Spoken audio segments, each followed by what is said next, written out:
Assalamu alaikum. This is Sir Mohammed Hamza here from Accounting. So today we are going to do March 2023 paper 12 for AS Accounting.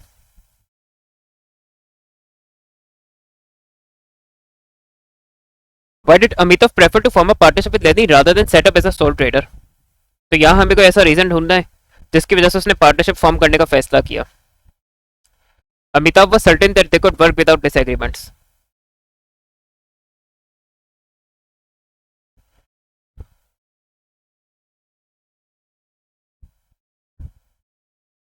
Disagreements तो part है partnership का, तो ये partnership set करने का reason नहीं होंगे. Lenny had a different area of expertise to Amitabh. ये हो सकता है दोनों पार्टनर की डिफरेंट स्ट्रेंथ्स होगी, तो उससे बिजनेस को डिफरेंट बेनिफिट्स होंगे, तो ये रीजन हो सकता है पार्टनरशिप का. लेकिन हम दूसरे ऑप्शंस भी कंसिडर करेंगे. The financial statements of a partnership are not share publicly. ये इसलिए नहीं होगा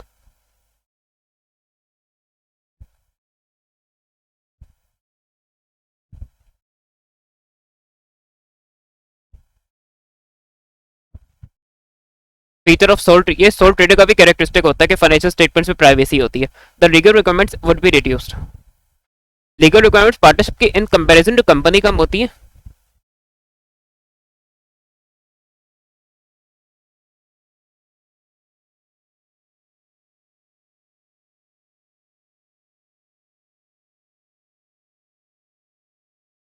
लेकिन सोल ट्रेडर से ज्यादा होती है, तो ये भी सही नहीं होगा. तो इसमें सबसे जो बेटर आंसर है वो बी है. इसका आंसर बी होगा.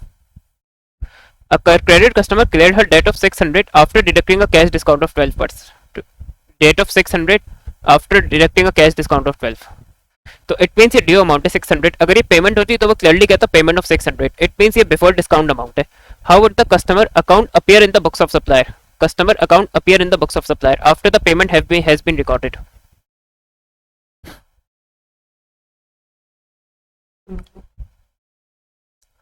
तो हमें इसकी ट्रांजैक्शन की एंट्री इस पे चूज करनी है. तो देखिए, जो हम कस्टमर से रिसीव करते हैं वो हमारे अकाउंट, वो बैंक में डेबिट होता है और अकाउंट रिसीवेबल में क्रेडिट होता है. और जो डिस्काउंट अलाउट है वो अकाउंट रिसीवेबल में क्रेडिट होता है, क्योंकि वो अकाउंट रिसीवेबल को डिक्रीज कर रहा होता है और डिस्काउंट अलाउट एक्सपेंस होता है, तो अपने अकाउंट में वो डेबिट हो रहा होता है.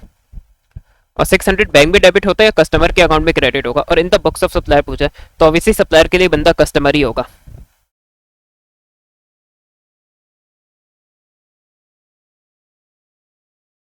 अच्छा, अगर हम 600 माइनस 12 करें तो हमें पेमेंट पता चल जाएगी कितनी है. So this is 588.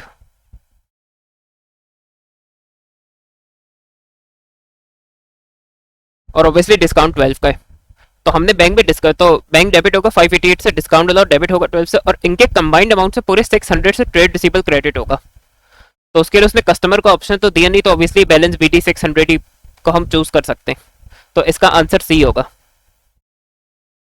इस पे तो बैंक और डिस्काउंट अलाउड क्रेडिट हो रही, तो ये गलत होगा. डिस्काउंट कस्टमर के केस पे डिस्काउंट अलाउड होता है, डिस्काउंट रिसीव नहीं होता. और डी का भी वही प्रॉब्लम है कि उस पर डिस्काउंट रिसीव्ड है. What is an advantage of giving a full set of double entry books of accounts? Account balances are available throughout. हो सकता है हम दूसरे ऑप्शंस भी कंसिडर करेंगे. Business assets owners assets can be separate.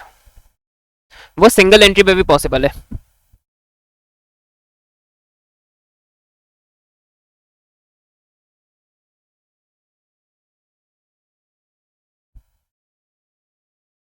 It enables the copyright to check the bank statement for errors and omissions.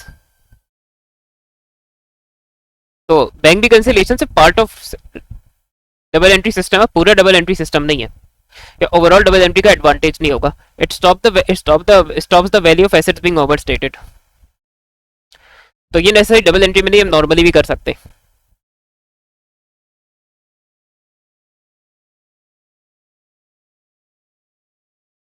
तो account balances are available throughout. तो देखिए, जो बेहतर आंसर बचता है वो यही बचता है कि बी सी और डी वैलिड नहीं होंगे इस केस में, तो इसलिए आंसर ए होगा.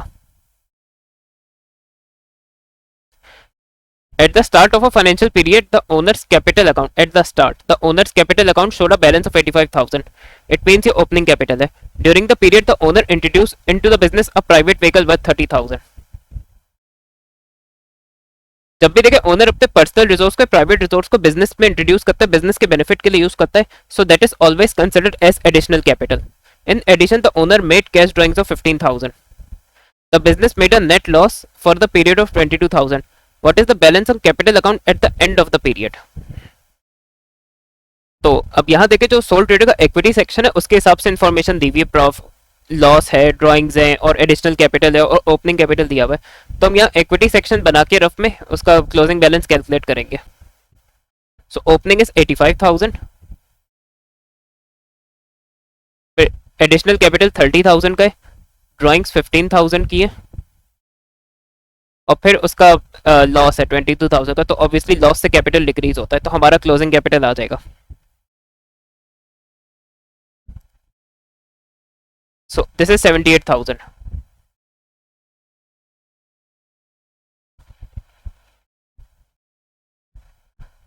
A business has incorrectly recorded a vehicle purchase as a vehicle repair. The business does not charge depreciation in the year of purchase. तो vehicle purchase जो वो नॉन करंट एसेट होगा उसको as vehicle repair यानी हमने उसको non current asset को as expense treat कर दिया. What was the effect of this error on the financial statements? तो इस टाइप के क्वेश्चन में जरूर पढ़ ले कि effect of error है, effect of correcting the error है, ये जरूर देख ले.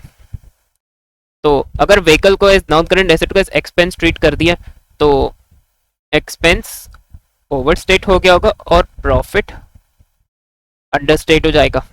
और where as non current asset अगर अंडरस्टेटेड है तो एसेट्स ओवरऑल अंडरस्टेटेड होंगे. तो हम देख लेते हैं. तो स्टेटमेंट ऑफ प्रॉफिट और लॉस में प्रॉफिट अंडरस्टेटेड होगा और एसओएफपी में एसेट्स अंडरस्टेटेड होंगे.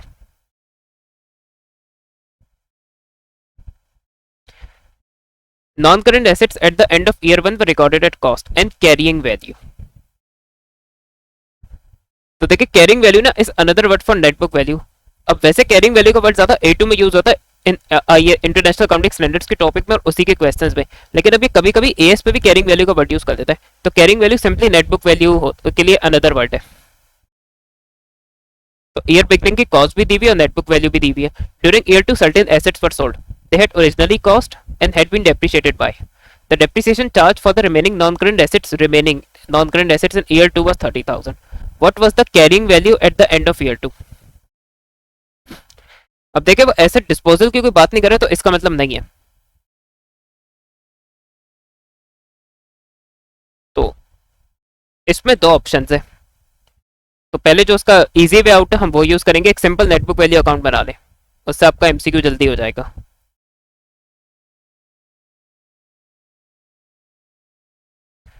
तो ओपनिंग बैलेंस है, उसने ओपनिंग 360,000 दिया हुआ है.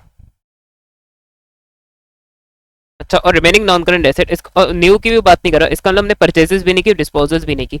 अच्छा अब जो डिस्पोज्ड ऑफ एसेट है उसकी नेटबुक वैल्यू निकालनी पड़ेगी. तो अगर मैं 100 माइनस 40 कर दूं सो डिस्पोज्ड ऑफ एसेट की नेटबुक वैल्यू 60,000 होगी.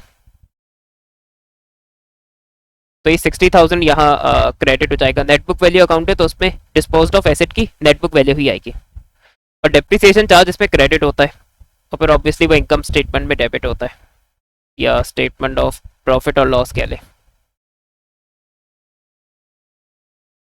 तो इनको प्लस माइनस कराते डिफरेंस से कैरिंग वैल्यू आ जाएगी 360 minus 60 minus 30 so that is 270. तो आंसर ए हो जाना चाहिए. अब इसी का एक और मेथड भी है. ये तो मेथड वन था.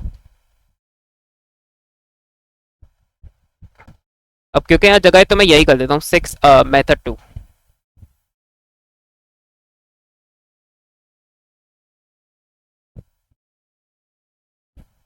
क्योंकि कुछ स्टूडेंट्स को नेटबुक वैल्यू का अकाउंट आइडिया नहीं होता है, उससे प्रॉब्लम होती है. तो इसलिए इसमें क्योंकि थोड़ी ज्यादा इन्फॉर्मेशन गिवन है तो उसमें एक और मेथड भी यूज कर सकते हैं. अगर उसने स्ट्रिक्टली नेटबुक वैल्यू के अकाउंट के हिसाब से इन्फॉर्मेशन दी है तो उसे नेटबुक वैल्यू के अकाउंट से ही किया जा सकता है. अब देखिए इसमें ओपनिंग कॉस्ट है 500 और 360 उप्स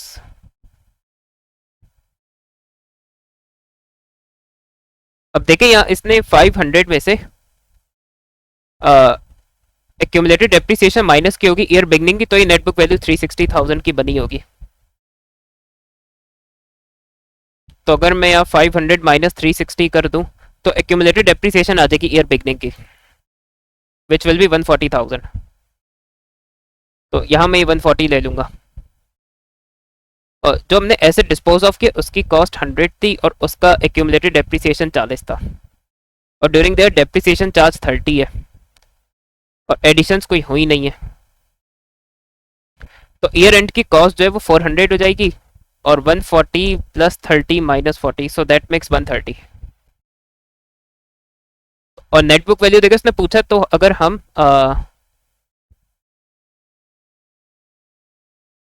कॉस्ट माइनस एक्यूमुलेटेड डेप्रिसिएशन से नेटबुक वैल्यू आ जाता है। तो अगर मैं 400 माइनस 130 करूं तो ये हो जाएगा 270। तो देखिए दोनों प्रोसेस से आंसर सेम आ रहा है। The cost of repainting a property, अब देखिए फोकस है रीपेंटिंग में, was debited to the property account. अब रीपेंटिंग ये एक्सपेंस है, प्रॉपर्टी अकाउंट एनसी है। और एक और देखिए मैं बात बताता हूँ, अगर फर्स्ट टाइम पेंट है ना,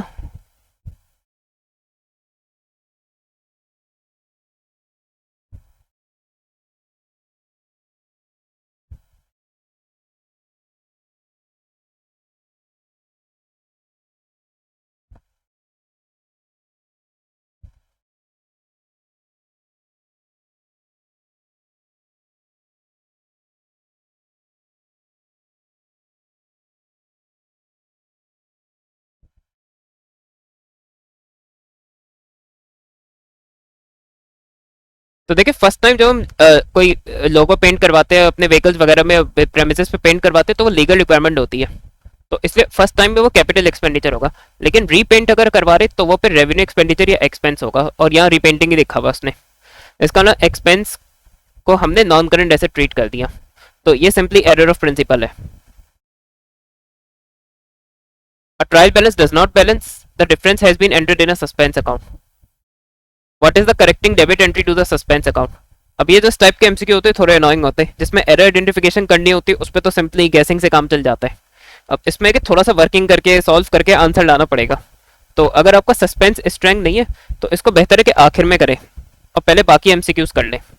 सस्पेंस अच्छा आता है तो कर लें, बाकी आप लोगों की मर्जी है। The following errors were found. The cash payment of 630 for rent has been credited in the cash book but debited to the irrecoverable debt account.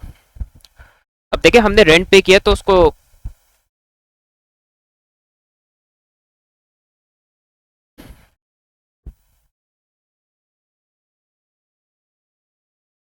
तो रेंट को देखिए उसमें अपने रेंट पे डेबिट होना चाहिए, तो कैश बुक पे क्रेडिट होना चाहिए। तो कैश बुक पे तो देखिए हमने सही क्रेडिट करवाए, लेकिन हमने उसको डेबिट कर दिया इररिकवरेबल डेट पे। अब इसकी करेक्टिंग एंट्री क्या होगी?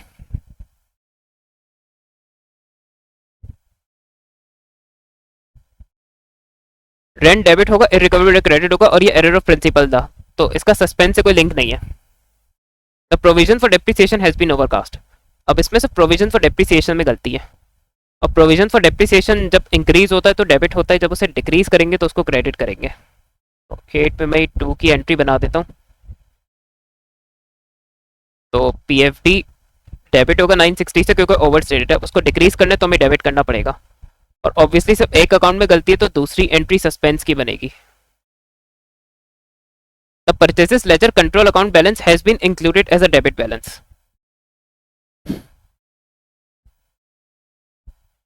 तो हमने क्रेडिट बैलेंस को एज डेबिट बैलेंस ले लिया, क्योंकि purchases ledger control account accounts payable total होता है, और अकाउंट्स पेबल हमारी लाइबिलिटी है। तब हमने किसी इसको डेबिट क्रेडिट कर डेबिट कराया तो उसकी करेक्शन डबल से होगी।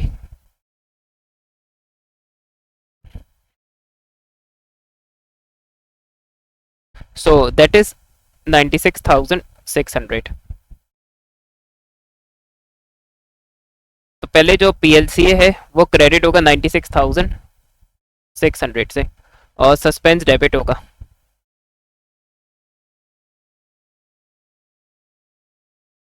अब देखिए सस्पेंस जो दो एरर्स हैं उसमें सस्पेंस जो डेबिट हो रहा है वो 3 में हो रहा है, और उसने ओपनिंग बैलेंस से पूछा what is the correcting entry debit entry to the suspense account. तो अब देख सकते हैं 96,600 नहीं है, तो प्रॉबेबली हमें पे नेटिंग करनी होगी, क्योंकि एक एरर की वजह से सस्पेंस डेबिट हो रहा है, दूसरे की वजह से क्रेडिट हो रहा है।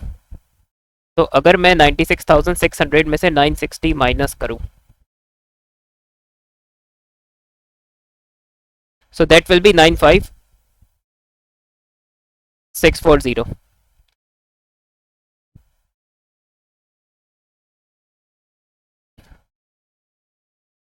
What are the benefits of preparing a bank reconciliation statement? Act as a deterrent to fraud. बिल्कुल ये होगा। अब बैंक ने कोई फ्रॉड किया है तो उसे आइडेंटिफाई करना आसान होगा, या जो कैश बुक बिजनेस में बना रहा था उसने किया तो आइडेंटिफाई किया जा सकता है, क्योंकि दोनों का कंपैरिजन होता है। Identifies out of date checks.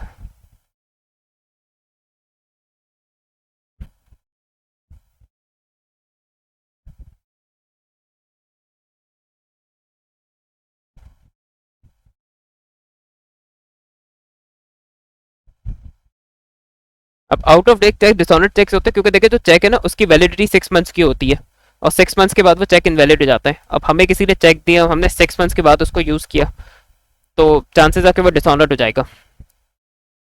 तो वो ऑब्वियसली बैंक तो एक्सेप्ट नहीं करेगा, बैंक उसे उसी वक्त डिसऑनर्ड चेक ट्रीट कर देगा। तो बैंक स्टेटमेंट देख के आप बैंक स्टेटमेंट देख के पता चल जाएगा।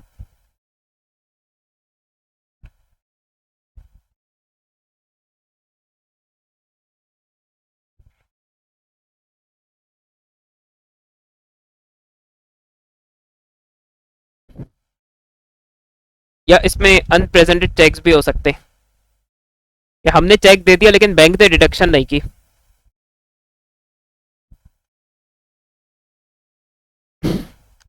Prevent the business going into overdraft. 3 तो बिल्कुल ही यूजलेस है, तो जिसमें 3s को स्ट्रेट अवे कट कर दें। तो अब कुछ नहीं भी आता, 3 कट कर दें, आपको आंसर मिल जाएगा। क्योंकि बैंक रिकंसिलिएशन में सिर्फ कैश बुक का बैंक स्टेटमेंट कंपैरिजन उनका होता है। बैंक रिकंसिलिएशन स्टेटमेंट आपको लिक्विडिटी इंप्रूव करने में, ओवरड्राफ्ट को रिड्यूस करने में हेल्प नहीं कर सकता। Provide the correct bank balance for financial statements. अब बैंक रिकंसिलिएशन का जो करेक्टेड बैलेंस है that should be equal to the cash book corrected balance. तो ये हम इसलिए करते हैं ताकि हम मेक श्योर कर सके कि जो फाइनेंशियल स्टेटमेंट्स हम कैश का बैलेंस ले रहे हैं, बैंक का बैलेंस ले रहे हैं, वो करेक्ट हो। तो इसलिए बैंक रिकंसिलिएशन बनाते हैं। तो 1, 2 एंड 4 इसका answer. At the month and a business bank statement showed a credit balance of 112,12697.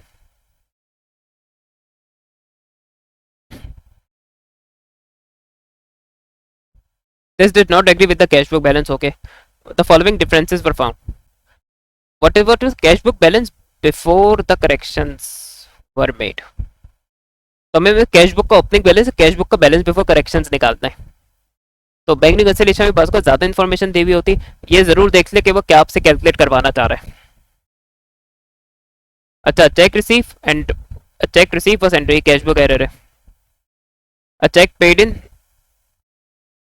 had not been cleared by the bank।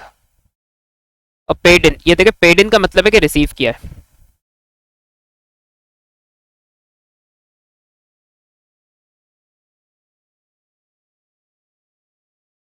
A standing order recorded in the cash book but had not been paid by the bank। Bank interest payable had not been entered in the cash book। मसला है कि bank statement का balance opening दिया हुआ, cash book का उतना अच्छा closing दिया हुआ तो चले मैं बैकवर्ड्स कैश बुक बना के निकाल लेता। तो फिलहाल अभी तो वो पॉसिबिलिटी नहीं है, कैश बुक का ओपनिंग का क्लोजिंग भी नहीं है। लेकिन बैंक स्टेटमेंट का बैलेंस बिफोर करेक्शन है, और वो बैलेंस मैच नहीं कर रहा, इसका मतलब ओपनिंग बैलेंस है और बाकी आपको उसके एरर्स दिए हुए बैंक स्टेटमेंट के।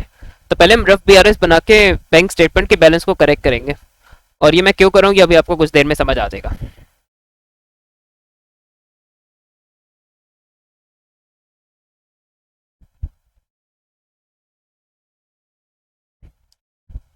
One two 697। अब देखिए वैसे तो क्रेडिट बैलेंस बैंक बैलेंस का क्रेडिट है तो वो नेगेटिव होता है, लेकिन बैंक स्टेटमेंट में अगर क्रेडिट बैलेंस है तो वो पॉजिटिव बैलेंस है, क्योंकि bank statement is prepared from the view point of the bank. तो बैंक के लिए हमारा पैसा लाइबिलिटी होता है, तो हमारे अकाउंट में अगर पॉजिटिव बैलेंस है तो बैंक उसे क्रेडिट बैलेंस ट्रीट करता है, क्योंकि बैंक के लिए लाइबिलिटी होता है इसलिए। 12697। अच्छा, paid in had not been clear, इसका ये चेक हमने रिसीव कर लिया लेकिन बैंक ने क्लियर नहीं किया, तो ये अनक्रेडिटेड डिपॉजिट है, ये ऐड होगा। और स्टैंडिंग ऑर्डर पेमेंट फैसिलिटी होती है। Standing order direct debit payment facilities होती है जो बैंक से पेमेंट्स करने के लिए यूज करते हैं। तो स्टैंडिंग ऑर्डर ही बोल रहा है, इसका मतलब ये पेमेंट है cash book but not had been paid by the bank, और इससे भी पता चल रहा है कि पेमेंट है, तो उसका मतलब हमने पेमेंट कर दी लेकिन बैंक ने डिडक्शन नहीं की, तो हम उसको 450 माइनस करेंगे, क्योंकि eventually bank balance is going to, bank state balance going to 12697 plus 2400 minus 450, तो ये आ गया 14647।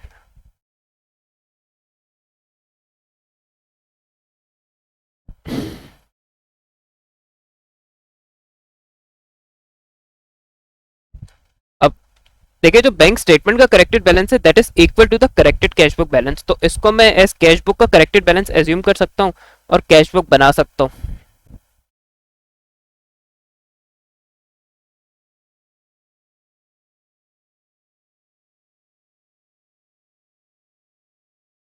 और ये पॉजिटिव बैलेंस आए तो इसका मतलब ये यहाँ एज डेबिट बैलेंस होगा, और जो क्लोजिंग बैलेंस है वो अपोजिट साइड में आता है।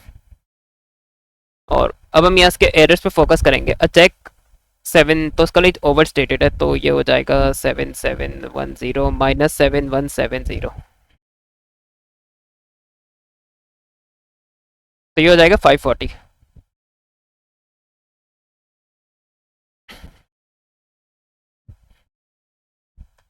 तो हमने जो रिसीव किया था वो ओवर स्टेटेड है, तो इसका ना 540 हमने क्रेडिट किया, इस पर हमने क्रेडिट किया होगा।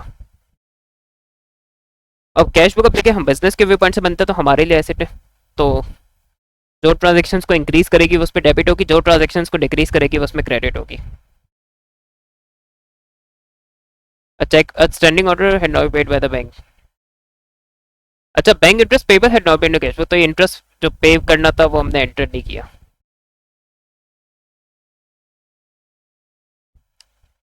और डिफरेंस अब इसका ओपनिंग बैलेंस आ जाएगा, या बैलेंस बिफोर करेक्शंस आ जाएगा 14647 plus 540 plus 642, so that will be 15829।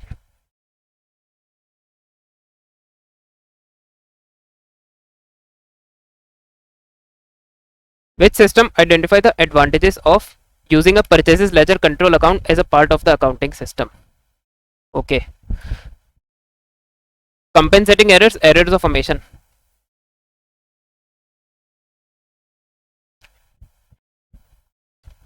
अब देखिए इसकी प्रॉब्लम क्या है 1 और 2 की। अगर हमने ये errors not affecting trial balance वाले एरर्स किए तो इसको कंट्रोल अकाउंट इसके बेसिस पर एरर्स आइडेंटिफाई नहीं कर सकता, क्योंकि इन एरर्स के बाद तो स्टिल ट्रायल बैलेंस बैलेंस होएगा और अकाउंट सही बने। परचेजेस लेजर, अब ये एरर्स अगर हमने किए तो बेहतर in terms of trial balance से बेहतर है कि कंट्रोल अकाउंट पीएलसी है।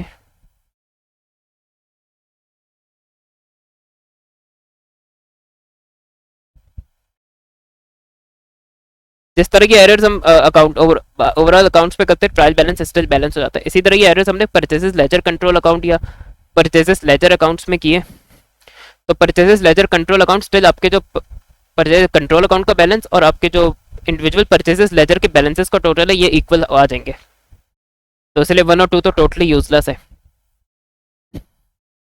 इन एरर्स को ना purchases laser control account identify कर सकता है ना परचेजेस लेजर आइडेंटिफाई कर सकता है। The honesty of staff working on the accounts of trade payables is checked, ये सेग्रीगेशन ऑफ ड्यूटीज की वजह से वैलिड पॉइंट होगा, सेग्रीगेशन या सेपरेशन ऑफ ड्यूटीज कह लें। अब होता क्या है कि जो ये जो इंडिविजुअल सप्लायर के परचेसेस लेजर अकाउंट्स हैं या ट्रेड पेबल के अकाउंट्स हैं वो जूनियर लेवल अकाउंटेंट्स बनाते हैं, और कंट्रोल अकाउंट्स जो है वो मोर सीनियर लेवल या मोर एक्सपीरियंस स्टाफ बनाता है, तो दोनों अकाउंट्स जो है वो डिफरेंट स्टाफ मेंबर्स बना रहे हैं। तो अब अगर इंडिविजुअल ट्रेड पेबल्स के अकाउंट में स्टाफ ने जूनियर स्टाफ ने मिस्टेक्स की होंगी तो वो कंट्रोल अकाउंट्स बनाने वाला आइडेंटिफाई कर सकता है। इसलिए द टोटल अमाउंट, हाँ ये तो मेन पर्पज है कि ट्रेड पेबल्स का टोटल क्या है, तो 3 और 4 पे वैलिड रीजंस होंगे।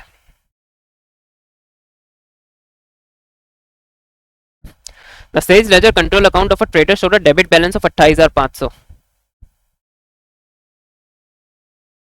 at the end of the financial period.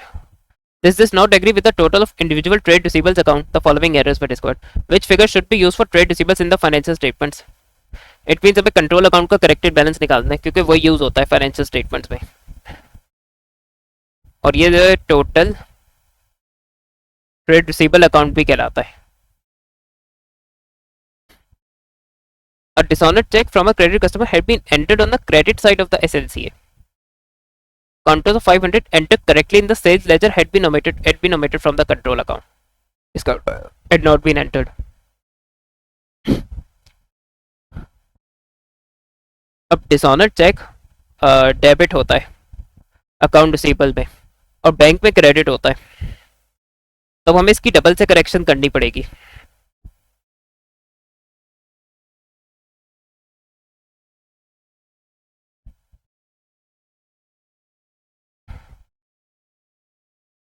अब इन दोनों एक स्टूडेंट मुझसे ये भी पूछा कि सर अगर ये क्लोजिंग बैलेंस है तो आप इसको एज बैलेंस ब्रॉड फॉरवर्ड और डेबिट साइड में क्यों लेते हैं, तो क्लोजिंग बैलेंस है तो ये अपोजिट साइड में आना चाहिए. देखिए अगर आपके क्लोजिंग बैलेंस में एरर्स और ओमिशंस है और हमें उस पर चेंजेस करके करेक्टेड या अमेंडेड बैलेंस सीडी कैलकुलेट करना है, तो हमें सीडी को इस बीडी एज्यूम करना होता है, क्योंकि हम इस बीडी में फिर चेंजेस एडजस्ट करेंगे, एरर्स और ओमिशंस को एडजस्ट करेंगे और फिर जो बैलेंस सीडी आएगा वो एक्चुअल बैलेंस सीडी होगा. इसलिए अब इसको ऑब्वियसली करेक्शंस करनी तो उसका इस बीडी लेना पड़ेगा, जबकि ये बैलेंस सीडी है वैसे.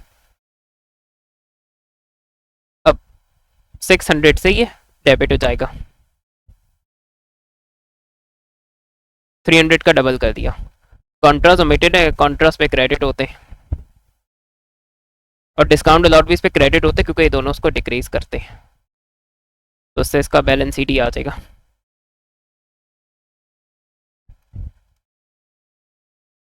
सो 27,900.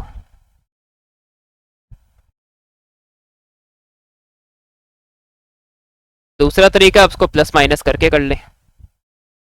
अब जो ट्रांजेक्शन्स पे डेबिट होती है वो एक तरह से ऐड होती है और जो ट्रांजेक्शन्स पे क्रेडिट होती है वो एक तरह से माइनस होती है, क्योंकि ये एसेट है हमारा. 500 700. अब इस तरह कर ले तो भी आंसर सेम आएगा, 27,900. तब भी आंसर आप लोगों का 27,900 आएगा.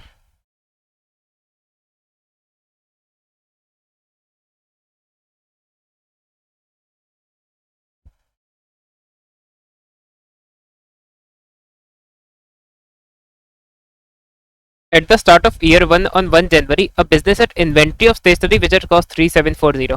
On that date, 1200 was owed to suppliers for stationery. During the year ended 31st December, a total of 3800 was paid for stationery. Some old stationery was sold to staff for 240. At the end of the year on 31st December, the business had an inventory of stationery valued at cost. On that date, 1800 was owed to suppliers. Which figure should be included in the statement of profit or loss for stationery? तो यहाँ में stationery का transfer to income statement या income statement वाली figure निकाल दी है. अब मसले का एस लेवल में सच P2 में भी इसके क्वेश्चन है नहीं स्टेशनरी के. ओ लेवल में भी या IGCSE में भी बहुत कभी कभी आया, तो वहाँ तो फिर भी चले कुछ क्वेश्चन है. अब ऑब्वियसली एस लेवल के क्वेश्चन एस लेवल के स्टूडेंट्स वो क्वेश्चन नहीं करते होंगे. मैं अपने स्टूडेंट्स को करवाता हूँ जबकि प्रैक्टिस के लिए, क्योंकि फिर ये इस तरह आ सकता था. और अब जिन्होंने ओ लेवल IGCSE में अकाउंट्स पढ़ी हुई तो उनको तो काफ़ी आइडिया होगा कि स्टेशनरी का टी अकाउंट कैसे बनाना होता है और उससे फिर हम ट्रांसफर टू इनकम स्टेटमेंट कैसे कैलकुलेट करेंगे. लेकिन अब जिन्होंने नहीं पढ़ा हुआ तो ऑब्वियसली उन्हें थोड़ा सा कंफ्यूजिंग ही लग रहा होगा और इन्फॉर्मेशन भी इससे ज़्यादा दी है. तो जिस तरह नॉर्मली देखिए एक्सपेंस का अकाउंट बनता है वैसे ही बनता है. अब इसमें से फर्क है कि इंस्टेड ऑफ प्री पेमेंट्स इसके ओपनिंग और क्लोजिंग इन्वेंट्री के बैलेंसेज होते हैं. तो इन्वेंट्री ऑब्वियसली स्टेशनरी की भी अगर हमारी इन्वेंट्री है तो वो हमारा एसेट होगा, तो उसके डेबिट बैलेंसेज होंगे और फिर उसके यहाँ एक्रूअल्स दिए हुए, तो वो जैसे हम एक्रूड एक्सपेंसेस के ओपनिंग और क्लोजिंग बैलेंसेस एडजस्ट करते हैं एक्सपेंस के अकाउंट में, वैसे ही हम यहाँ भी करेंगे. तो यहाँ सिंपली सिर्फ एक रफ स्टेशनरी का अकाउंट बनेगा और हम ट्रांसफर टू इनकम स्टेटमेंट निकाल लेंगे. तो देखिए ओपनिंग पहले इसकी जो इन्वेंट्री है वो 3740 उसका डेबिट बैलेंस होगा. फिर ओपनिंग इसका एक्रूअल है 1200 का. बैंक से जो हमने पेमेंट की है वो 38,800 की है.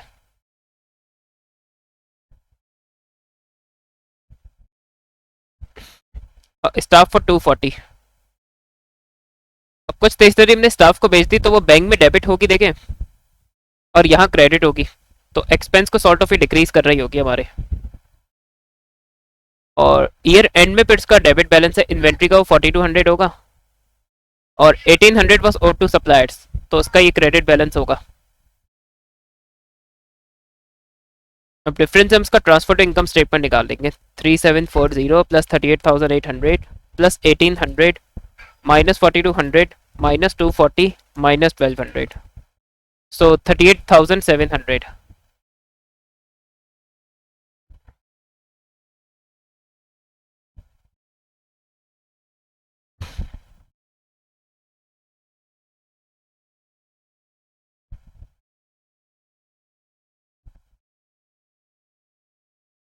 The following records rent paid in advance, कल rent expense है, यहाँ फिर rent paid है, फिर rent paid in advance है.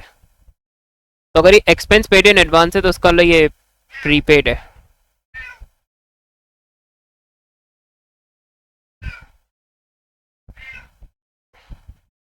अब सिंपली हम टी अकाउंट बना के हम इसका, अगर आपकी ज़्यादा अच्छी प्रैक्टिस है तो आप प्लस माइनस में भी कर सकते हैं, लेकिन it's better to prepare a T account, क्योंकि एग्जाम में एग्जाम प्रेशर भी होता है और सब आपको उसने थमाया हुआ है, तो आपसे फिगर्स पुट ऑन करके आराम से बैलेंस सी. और एक्सपेंस के प्रीपेड जब वो एसेट होते हैं हमारे, तो उसके डेबिट बैलेंसेस होंगे. फिर रेंट पे बैंक में क्रेडिट होगा या डेबिट होगा, डिफरेंस है we can calculate transfer to income statement.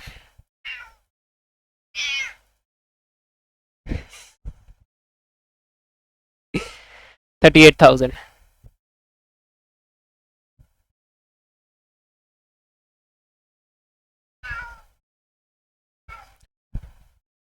Which item would affect a sole trader's gross profit?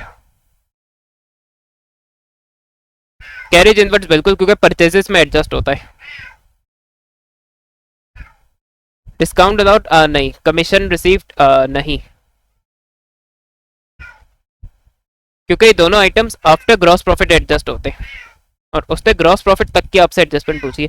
अच्छा, ट्रेड डिस्काउंट रिसीव्ड, अगर डिस्काउंट तो उसका सप्लायर से रिसीव करोगे, इसका परचेजेस पे इफेक्ट होगा, तो 1 and 4 होंगे.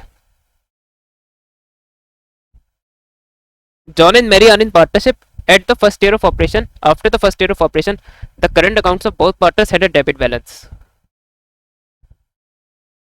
अब देखिए, current account part of equity, तो नॉर्मली तो उसका क्रेडिट बैलेंस होना चाहिए, लेकिन करंट अकाउंट में एट टाइम्स डेबिट बैलेंस हो सकता है. तो उसके रीजन ये होंगे कि या तो ड्राइंग्स है उसकी ज़्यादा, या उसके लॉस, या पार्टनरशिप को लॉसेज हो रहे. तो ड्राइंग्स और लॉस तो है. सैलरी का मसला क्या है कि वो क्रेडिट होती है करंट अकाउंट में, तो अगर डेबिट बैलेंस आए तो हमें डेबिट बैलेंस वाले रीजन देने, तो उसके लिए 1 और 2 होंगे.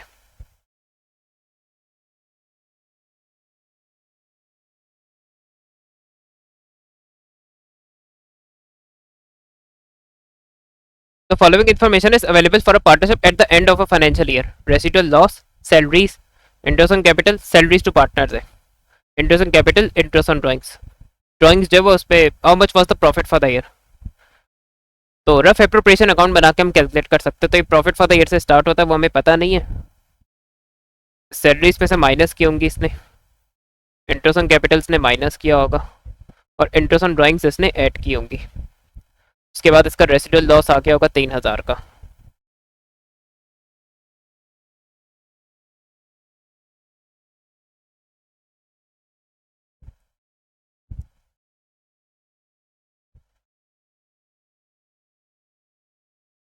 $28,300.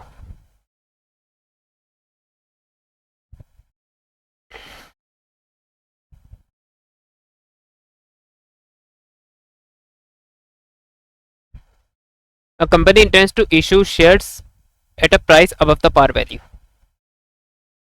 तो इसकी वजह से हमें भी पता है कि शेयर प्रीमियम इंक्रीज होता है या शेयर प्रीमियम क्रिएट होता है.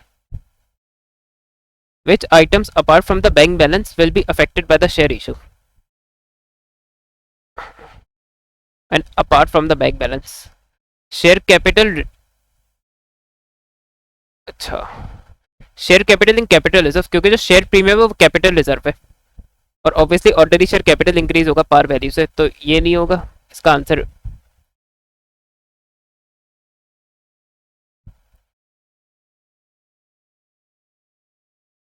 The following information is available for a company for a financial year end on 31st December. Total equity on 1st January, it means ये ओपनिंग है. Profit for the year, dividend paid, dividend propose. Dividend propose irrelevant होता है, हम उसको cut कर देंगे. On 30 June there was a bonus issue. In 31st December the following decisions were made. The buildings are to be revalued at. These had cost and the accumulated depreciation was 50,000. There is to be a transfer to general reserve. What is the total equity? अब company के MCQs में भी एक time ज्यादा information दी हुई होती है, लेकिन ये देखना है आपको, ये चेक करना है कि वो कैलकुलेट क्या करवाना चाह रहा है, तो उसके हिसाब से ही आपको अपनी वर्किंग्स को अप्रोच करना है. और सिंपल थ्योरी वाले चूज करने वाला आंसर है तो इतना क्वेश्चन है तो वो तो इतना इशू नहीं है. अब देखिए जो पहली ट्रांजेक्शन है इससे रिवैल्यूएशन रिजर्व क्रिएट होगा, लेकिन हमें उसके लिए इंक्रीज उसने दिया नहीं है, वो हमें निकालना होगा. तो पहले हम इसकी नेटबुक वैल्यू निकालेंगे.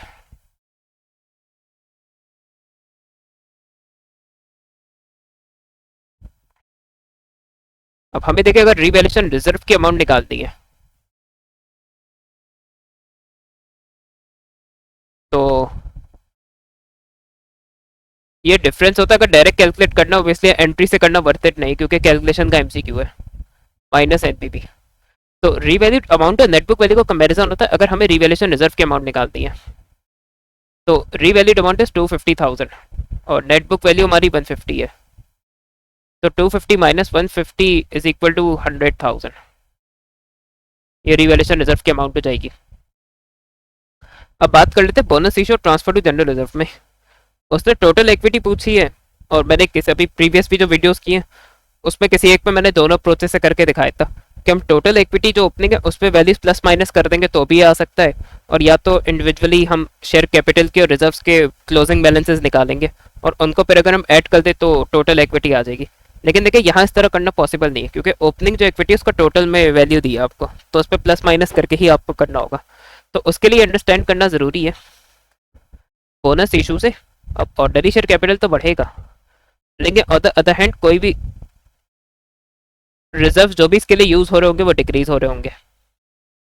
तो इक्विटी का एक अकाउंट इंक्रीज हो रहा है और एक या दो अकाउंट उसी सेम अमाउंट से डिक्रीज हो रहे हैं, तो टोटल इक्विटी पे नो इफेक्ट. इसी तरह ट्रांसफर टू जनरल रिजर्व, अब इससे जनरल रिजर्व तो इंक्रीज होगा, लेकिन on the other hand retain earning decrease हो रहा होगा.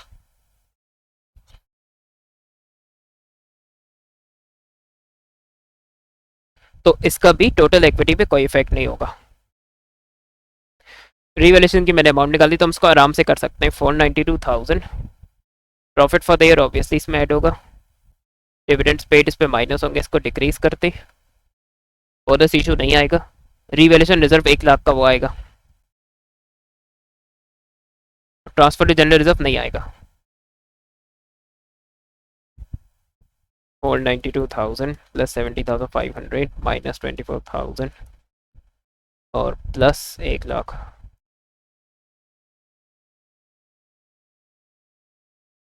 सो 638,500.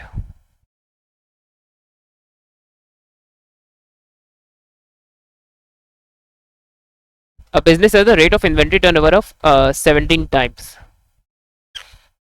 What is the numerator in the calculation? One of a brilliant student जो कि वो भी इस एग्जाम के लिए अच्छा प्रिपेयर कर रही है, उसने जल्दबाजी में एमसीक्यू गलत कर दिया था, क्योंकि वो ये समझी कि वो इन्वेंट्री टर्नओवर डेज के बारे में पूछ रहा है, तो उसने 17 टाइम्स को 70 डेज समझ लिया था, तो उसने उसी के हिसाब से न्यूमरेटर चूज कर लिया था.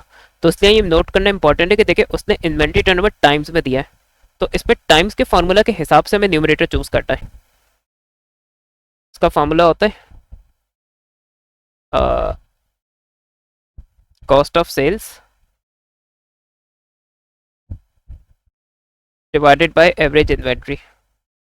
फॉर्मूला इसलिए लिख दी था आपके लिए, आप लोग के लिए समझना और आसान हो जाए. तो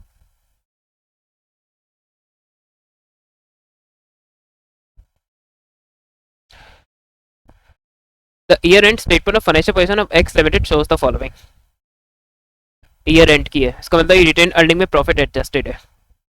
the profit from operations was 65 finance cost. Retain earning ये यूज होगा. लॉन्ग टर्म लोन यूज होगा. जनरल रिजर्व है. ऑर्डनरी शेयर कैपिटल है.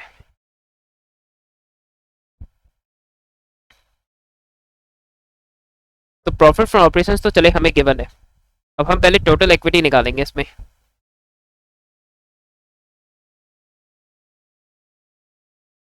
तो ये होगा सिंपली 900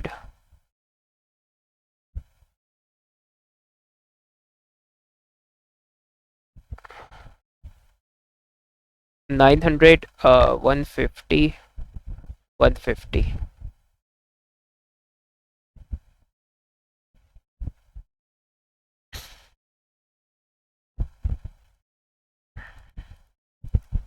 सो दिस इज 1200। अब हम ROC निकालेंगे।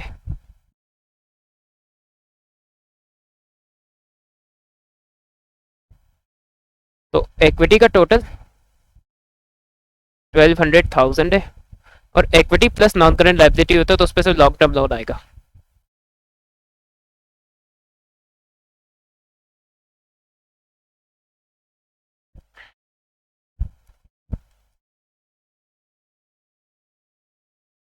$4.64।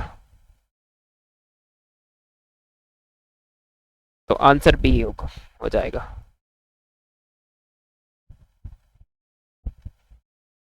विच स्टेटमेंट इज करेक्ट?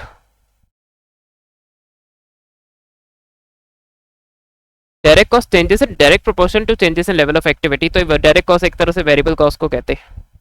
तो वेरिएबल कॉस्ट से direct cost with level of activity directly change होती है, तो ये बात सही है, लेकिन हम दूसरे आंसर्स भी चेक करेंगे। फिक्स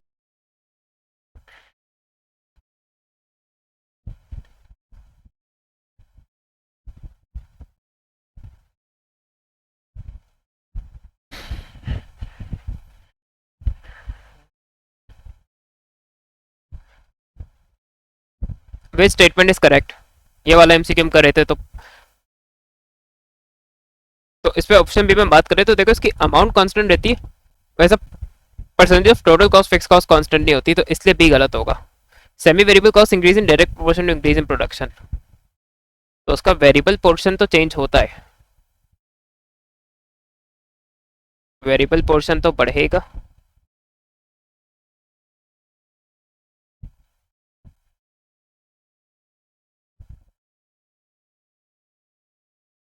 फिक्स पोर्शन कांस्टेंट रहेगा, तो इसलिए 100% करेक्ट बात नहीं होगी। Step cost increases in direct proportion to increase production. अब ये तो वेरिएबल कॉस्ट के बारे में।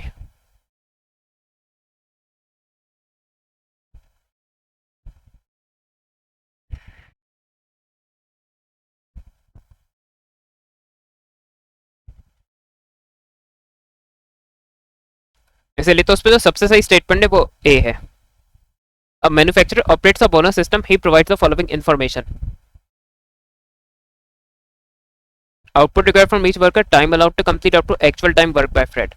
A bonus is paid at 25% of the labor costs for time save, in addition to the hourly rate of 8.75. What did Fred earn for his output of 175 units? तो पहला काम तो हमें यही करना चाहिए कि ये जो आवरली रेट है उसको उसके 7 आवर से करवा दें।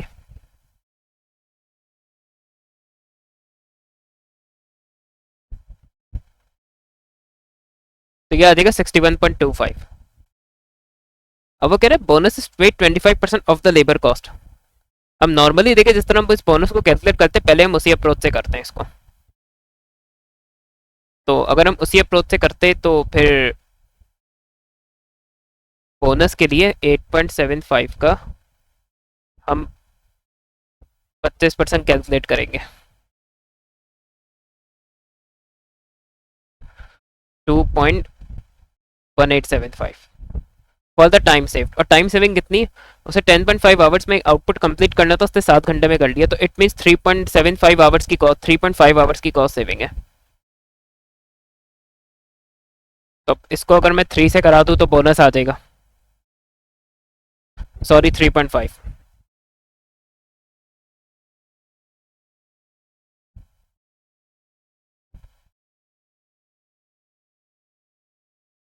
तो 2.1875 इंटू 3.5, तो यह आ जाएगा 7.65।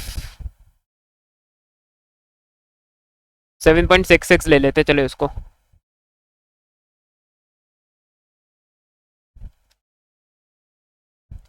तो इससे 68.9 बनेगा, या 68.91, जो भी आप लोग को अच्छा लगे। तो इस अप्रोच से नॉर्मली हम जिस तरह करते हैं उससे ए आंसर आ जाएगा। लेकिन अगर आपने भी मेरी जो मैंने अभी नवंबर 2022 के पेपर्स किए, उसमें किसी एक पेपर में भी इस तरह का एमसीक्यू आया था। अब वहां इसी अप्रोच से आंसर निकाला था जिससे हम नॉर्मली निकालते, तो उससे आंसर उस अप्रोच से आंसर ही गिवन नहीं था। अब वहां भी पे कुछ लिखा हुआ है बोनस जो है वो लेबर कॉस्ट का या लेबर कॉस्ट का या पे का जो है वो कुछ परसेंट है। तो वहां पर आंसर उस तरह आ रहा था कि अगर जो मेरी लेबर कॉस्ट है या बेसिक वेजेस बेसिक जो उसकी बेसिक वेजेस है उसका अगर मैंने जो सिंपली स्पेसिफिक परसेंटेज निकाल ली तो वही बोनस था। तो इट मीन्स वह एडिशनल यूनिट्स को या ये जो टाइम सेविंग है इसके बेसिस पे बोनस को कैलकुलेट कर ही नहीं रहा था। सीधा सीधा उसने जो वेजेस है उसी का जो एक स्पेसिफिक परसेंटेज निकाल दी। तो वो बोनस भी जब मैं बेसिक वेजेस में ऐड कर रहा था तो आंसर आ रहा था, और वहाँ करेक्ट आंसर भी वही था। मैंने मार्क्स स्कीम उस स्पेसिफिक एमसीक्यू के लिए मार्क्स स्कीम भी इसीलिए दिखाई थी, तसल्ली करवाने के लिए। अब इस एमसीक्यू में भी आप देखिएगा उस अप्रोच से भी आंसर आएगा। तो 61.25 लेते, और बोनस के लिए अगर मैं 61.25 का 25% लूँ, क्योंकि सॉर्ट ऑफ वो कह रहा है कि लेबर कॉस्ट का 25% है,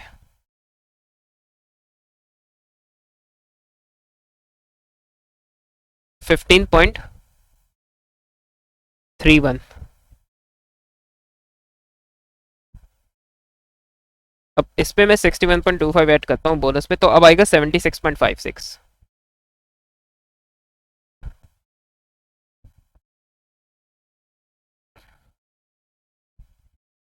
तो आपको यह नॉर्मली जो हम करते हैं उससे भी आंसर दिया हुआ है, और जो नवंबर 2022 में जिस तरह का एक प्रॉब्लमेटिक एमसीक्यू था उसके अप्रोच से भी यह आंसर दिया हुआ है।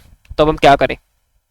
तो इसमें तो जो आपको पेपर में समझ आ रहा है, अब सपोज करें 68.91 नहीं आ रहा होता या आंसर में दिया हुआ ही नहीं होता, तो फिर तो ऑब्वियसली जिस अप्रोच से हम 76.56 लाए आपको वही अप्रोच यूज करके 76.56 निकालना पड़ता।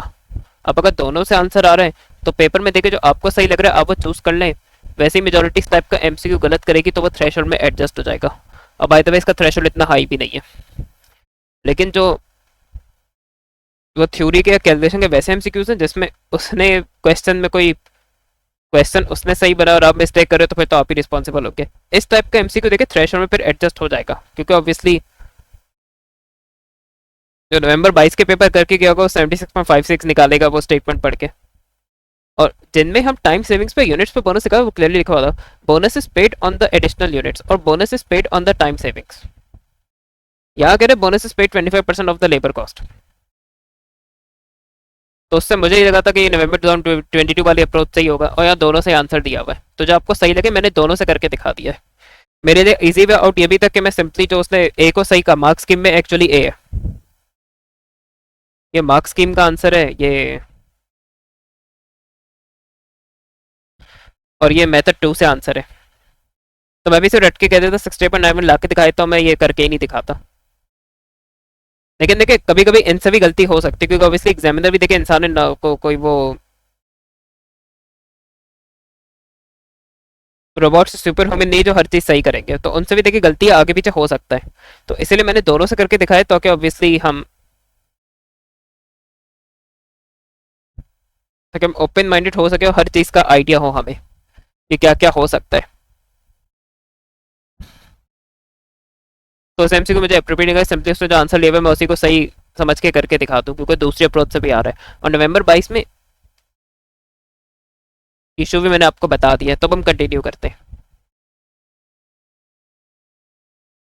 और ऐसी कुछ सिमिलर प्रॉब्लम इसमें भी आएगी, लेकिन वो एंड में आएगी जाके। अभी तो हम इसको नॉर्मली जैसे सॉल्व करना है इसको वैसे ही सॉल्व करेंगे। Job cost sheet for the following estimates material labour at 20 per hour, overheads at 10 per hour, profit price of job. The job actually took 25% more labor hours than were estimated. What was the actual profit? एक चीज देखिए आप ये दिमाग में रखें कि estimates है, तो isn't it ये सेलिंग प्राइस भी एस्टिमेटेड होगी।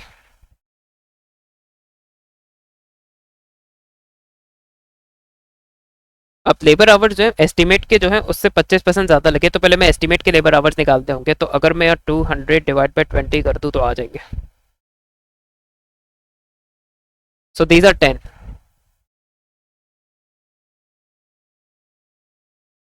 अब न्यू आवर्स अगर निकाल दें तो 10 को आप 1.25 से कर दें। एक तरह से मैं इसको 25% से इंक्रीज कर रहा हूँ। So this will be 12.5 hours now. तो देखिए मटेरियल कॉस्ट में तो कोई चेंज नहीं आएगा, लेकिन अब लेबर देखिए आपका चेंज आएगा, क्योंकि उसने लेबर आवर्स के हिसाब से लेबर कॉस्ट निकाली थी। तो अब 20 को अगर हम उससे करा देंगे 12.5 से,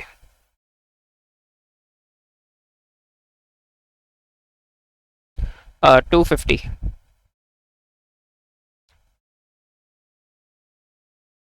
और फिर ओवरहेड्स उसने भी वो फिक्स कॉस्ट जो है वो एक्टिविटी के बेसिस पे कैलकुलेट किए जाते हैं। तो 10 को उसने पहले 10 से करा को 100, अब 10 को 12.5 से कराएंगे।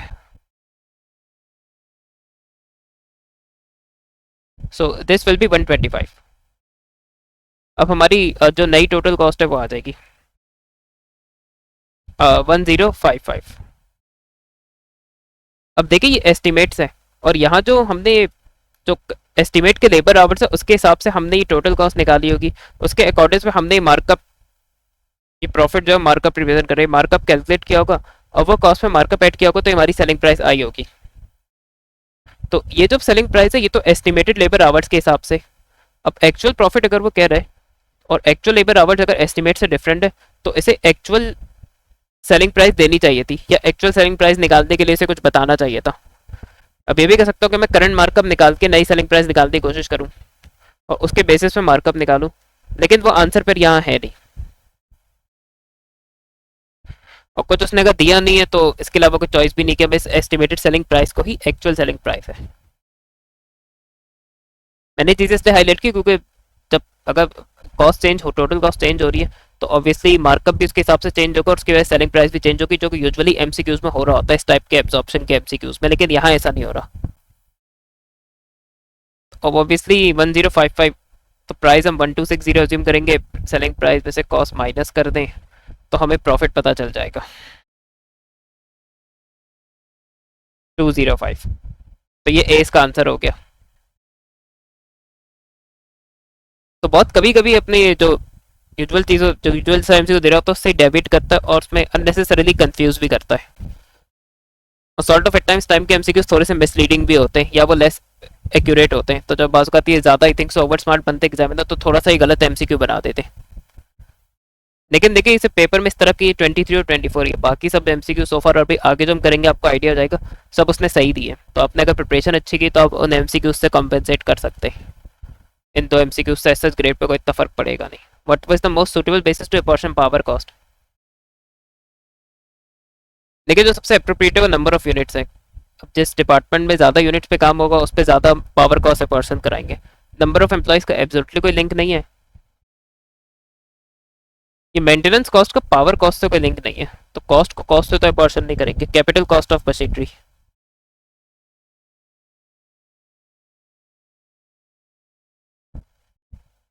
ये यूजुअली डेप्रिसिएशन के लिए यूज होती है।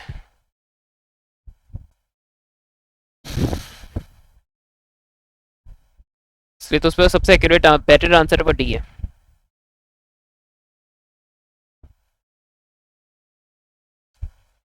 A manufacturing business makes a single type of product. It has two production departments. A maintenance department provides service. Budgeted figures for these departments. उनके ओवरहेड्स तीनों के दिए हुए, देखिए प्रोडक्शन यूनिट्स दिए हुए। अब अगर मेंटेनेंस अलग से दिए हुए तो इसका मतलब वो मशीनिंग और असेंबली में अपॉर्शन रीअपॉर्शन नहीं है या रीडिस्ट्रीब्यूटेड नहीं है। The business user cost per unit rate to absorb overheads. अगर ये ना भी समझ आए तो उसके बाद कब पढ़ेंगे तो समझ आ जाएगा। Maintenance department overheads are transfer to production departments in proportion to output. In proportion to output, तो आउटपुट ऑब्वियसली प्रोडक्शन यूनिट्स होगा और तो कोई आउटपुट दिया नहीं है इसने। What figures are correct for the machining department. अब देखिए उसने से मशीन डिपार्टमेंट्स की कैलकुलेशन मांगी तो मशीन डिपार्टमेंट्स के ओवरहेड्स कैलकुलेट करेंगे। तो और ये एब्जॉर्प्शन में जिस तरह P2 में आपका क्वेश्चन आता है बिल्कुल डिट्टो वैसा ये एमसीक्यू है। तो ये सर्विस डिपार्टमेंट मेंटेनेंस कॉस्ट को हमें रीअपॉर्शन करवाना है, तो इससे इनकी दोनों प्रोडक्शन डिपार्टमेंट्स की फाइनल कॉस्ट आ जाएगी। तो यहाँ हम वो काम शुरू करते हैं। तो 800 हो जाएगा पहले,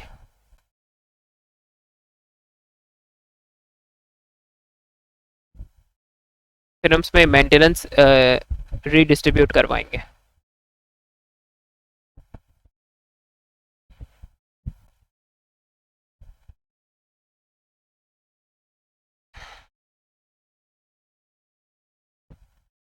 मेंटेनेंस अभी पर यूनिट निकाल सकते हैं आप। 300 को डिवाइड कर दें टोटल यूनिट से 250,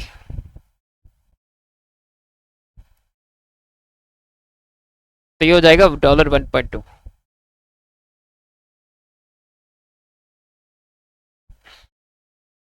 तो सिंपली अगर आप 1.2 का इस मशीनिंग के यूनिट से करवा दें तो इसके इसमें रीअपोर्शन हो जाएगी मेंटेनेंस, इससे इसका टोटल आ जाएगा।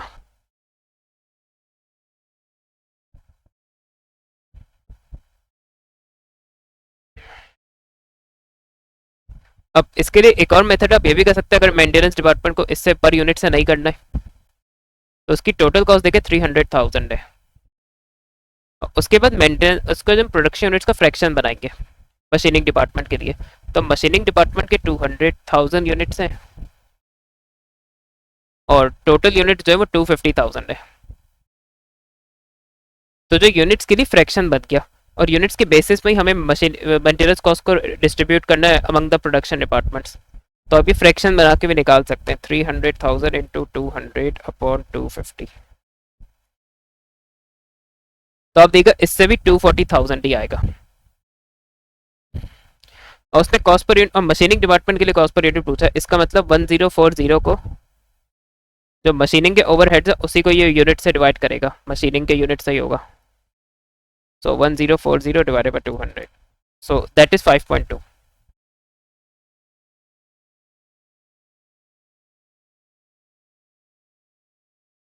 The following data applies to the budget for a job. Job production हो रही, डायरेक्ट मटेरियल है, डायरेक्ट लेबर है, मशीन आवर्स है। Direct labour is employed at an hourly rate of 11। पहले हम इसी से डील कर लेते। अब देखिए आवरली रेट 11 है, अब 11 को इस जॉब के लेबर आवर से मल्टीप्लाई कराएगा तो ये डायरेक्ट लेबर कॉस्ट आ गई होगी। तो अब अगर 2200 को मैं 11 से करा दूं तो इसके लेबर आवर्स आ जाएंगे, और इसका निकालने का एक रीज़न है जो भी आप लोग को समझ आ जाएगा। 200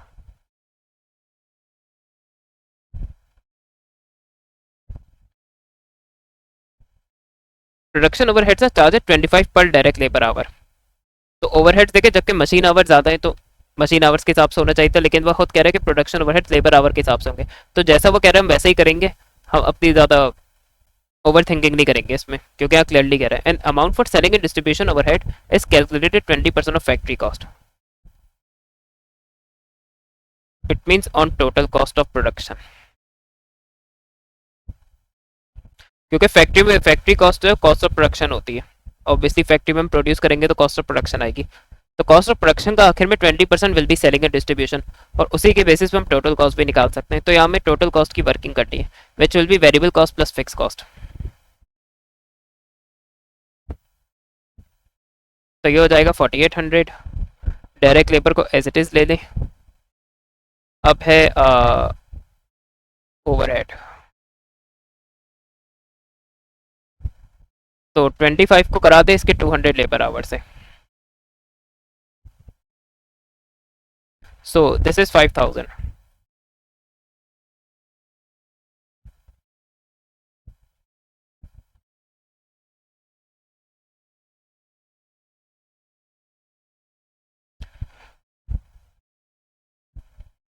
अब ये देखिए हमारी कॉस्ट ऑफ प्रोडक्शन आ गई। अब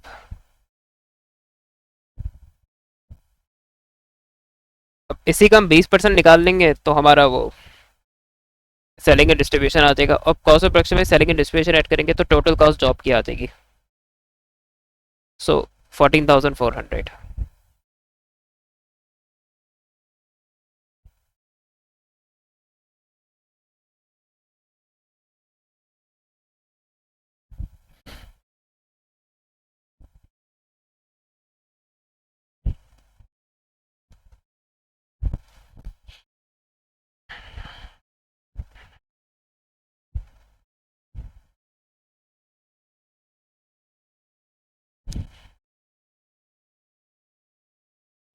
A company store production departments, manufacturing and assembly, and a store service department. What is the portion to each department using the appropriate cost? तो लगे लेबर आवर मशीन आवर दिए, total cost of stores department, number of store acquisitions. What are the overhead absorption rates for the two production department in respect of the stores? तो normally तो ये होता है कि बाकी कॉस्ट इसमें apportion होती है प्रोडक्शन डिपार्टमेंट्स में, आखिर में जो ये सर्विस डिपार्टमेंट है इसकी कॉस्ट रीअपॉर्शन करा देते, तो दोनों प्रोडक्शन डिपार्टमेंट्स के टोटल ओवरहेड्स आ जाते, उसके बेसिस में ओवरहेड एब्जॉर्प्शन रेट कैलकुलेट कर लेते। लेकिन यहाँ अगर आप लोग देखें तो उसने प्रीवियस और कोई ओवरहेड अपॉर्शन ही नहीं हुए हुए, दोनों डिपार्टमेंट डिस्ट्रीब्यूट ही नहीं हुए, सिर्फ स्टोर्स के ओवरहेड दिए हुए, स्टोर्स की इन्फॉर्मेशन दी हुई है। लेकिन देखिए उसने ये आपके लिए आसान कर दिया, उसने ओवरहेड एब्जॉर्प्शन रेट आपसे in respect of the stores पूछा है। तो इसका ना दोनों डिपार्टमेंट्स में जितनी स्टोर की, जो दोनों प्रोडक्शन डिपार्टमेंट्स में जो स्टोर की कॉस्ट होगी ना, जितनी भी रीडिस्ट्रीब्यूट और रीपोर्शन होगी, उसके बेसिस में इन दोनों के ओवरहेड एब्जॉर्प्शन रेट निकालते हैं। तो ये जो आपका जो full and final overhead absorption rate होता है वो नहीं है, सिर्फ पार्शियल ओवरहेड एब्जॉर्प्शन रेट है, जो कि सिर्फ स्टोर्स के उसमें रिस्पेक्ट में कैलकुलेट होंगे। तो पहला काम तो हमें ये करना है कि स्टोर्स को रीपोर्शन करवाना है इसमें।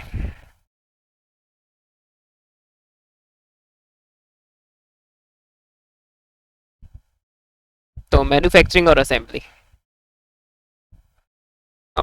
इसमें ये होगा कि 32,800 को, इसका हम फ्रैक्शन फॉर्म कर सकते हैं स्टोर एक्विजिशंस का।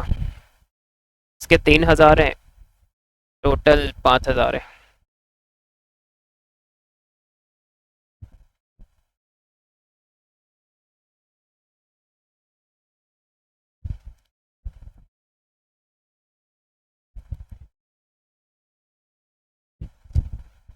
One nine 680। तो यही सेम काम इसके लिए भी करेंगे।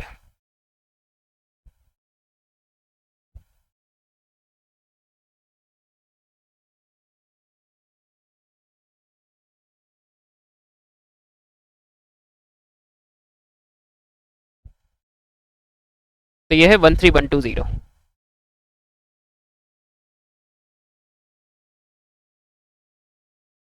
और एक और पॉसिबिलिटी भी दी, आप 32,800 को डिवाइड कराते टोटल रिक्विजिशन से, यानी 5,000 से।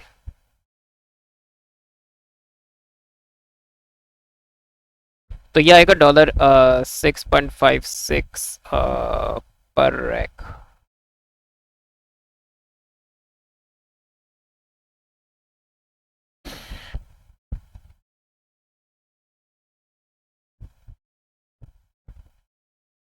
So, एक का मैं आपको इस एग्जांपल कर दिखाता हूँ। अब 6.56 को देखिए, अगर आप 3,000 से करवाएं तो अभी देखिए वही आया 19,680।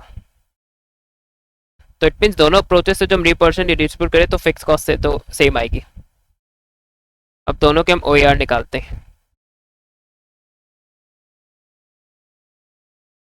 तो 19,680। अब इसमें हम ये करेंगे, देखिए मशीन कैपिटल इंटेंसिव है तो उसमें मशीन आवर ज़्यादा हम उसको चूज करेंगे। और उस तरह के आंसर्स में इस तरह दिया हुआ मशीन आवर या labour our.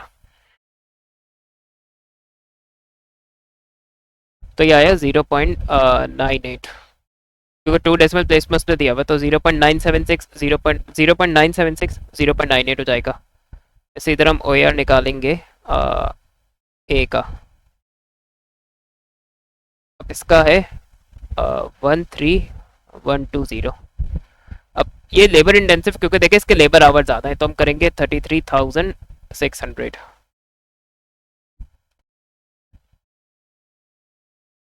0.39।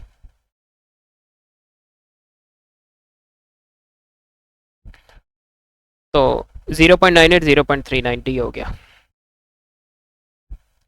What doesn't increase in the marginal cost. अब मार्जिनल कॉस्ट जो है वो वेरिएबल कॉस्ट होती है, तो वेरिएबल कॉस्ट अगर बढ़ेगी तो डिक्रीज कंट्रीब्यूशन, तो S minus V C is equal to C. तो अगर वेरिएबल कॉस्ट है मार्जिनल कॉस्ट बढ़ेगी तो ऑब्वियसली कंट्रीब्यूशन डिक्रीज हो जाएगा। हम दूसरों को भी चेक करेंगे। फिक्स कॉस्ट से देखो कोई लिंक नहीं है, जब कंट्रीब्यूशन डिक्रीज हो रहा है तो ऑब्वियसली वो इंक्रीज तो होगा नहीं, और कंट्रीब्यूशन इंक्रीज होगा, कंट्रीब्यूशन डिक्रीज हो रहा है तो इंक्रीज इन CS रेशियो भी पॉसिबल नहीं है। Which statement describe the usefulness of the cost volume profit analysis. तो चाहे वो CVP के यूजफुलनेस पूछे या मार्जिनल की पूछे, सेम मतलब है। अब CVP is a part of marginal costing, तो हम इसमें मार्जिनल कॉस्टिंग के हिसाब से आंसर चूज कर लें। To see the relationship between cost and revenue, ये बिल्कुल होगा।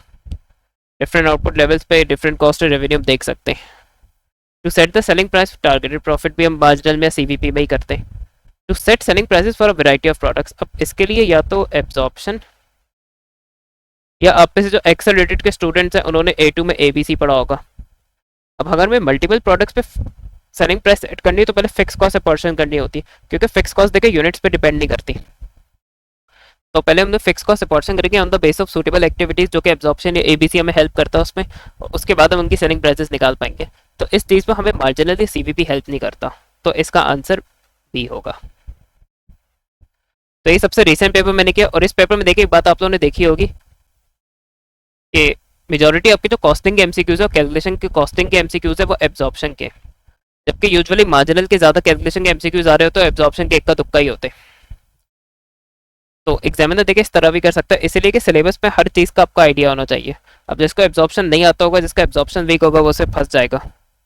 लेकिन स्टूडेंट्स यूजुअली उनका एब्जॉर्प्शन मार्जिनल से बेटर होता है, तो जिनको मार्जिनल अच्छा नहीं लगता तो वो ऑब्वियसली इस पेपर से बहुत खुश होंगे। अल्लाह हाफिज़।